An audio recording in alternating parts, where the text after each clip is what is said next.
na wasto ang pagsuot ito.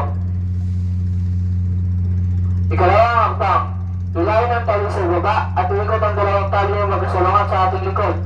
Ibalik ang tali sa harapan at itali ito na mahigpit na naayon sa inyo.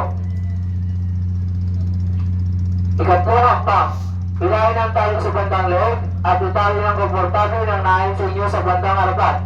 Siguraduhin na nakaangat ang kwelo ng mga life jacket. Huling hakbang, gamitin ang pitong ito upang pangagaw pansin o pangtawag sa mga rescuers o mga tagapagligtas. At ang tamang paraan sa pagtawag sa dagat na suot ang life jacket, ilagay ang isang kamay sa ilong at ang kabilang kamay naman sa may balikat. Yakapin ang life jacket na mahigpit na nakapantay ang mga paa. Sa ating pagtalon, iposisyon natin na waring igis na nakapatong ang kanang paa sa kaliwang paa para sa ligtas sa pagtalon. Tandaan po na ang mga paa mauunang tumingin sa tubig sa ating pagtalon sa dagat.